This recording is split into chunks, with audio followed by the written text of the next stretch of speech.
scraped the floorboards, but one evening, while washing Gary in a basin by the shore, she heard a clear voice, "Child of dust and salt, do not fear me." The water around her hands shimmered. From its depths rose a woman of impossible beauty, skin like wet bronze, hair flowing like dark riverweed, eyes reflecting both storm and calm. Around her waist coiled strands of luminous shells. "I am the one they buried in silence," the woman said. "I am the river you drink from." Inyobong should have run. Instead, she knelt. The hidden covenant, Ndem Isom Yudia, chose Inyobong as her voice, not a priestess in white cloth. Not a chief's daughter.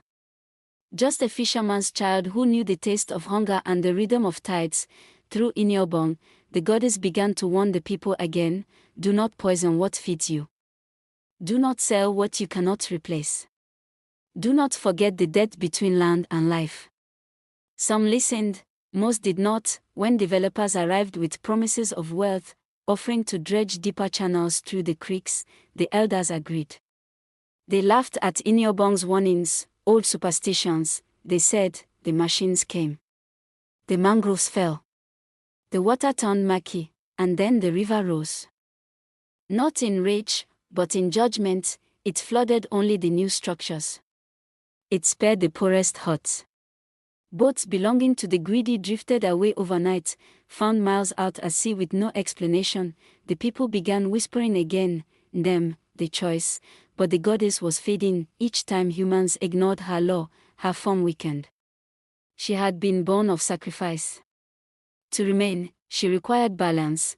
One final night, she appeared to Inyobong beneath a sky bruised with thunderclouds. "I cannot remain if they refuse to remember," she said. "The river will survive, but without mercy." Inyobong's heart trembled. What must be done? The goddess looked toward the dark water. What was done before? Sacrifice, but this time, not death, truth. The next morning, Inyobong stood in the village square. She spoke not of spirits, but of consequences. Of poisoned fish. Of sick children. Of dying mangroves. She spoke with a voice that seemed to echo like water against stone. Some mocked her, but others saw the truth in the shrinking nets and bitter wells. Change came slowly. Waste was cleared. Fishing seasons were respected. Mangroves were replanted, and as balance returned, so did the shimmer on the water.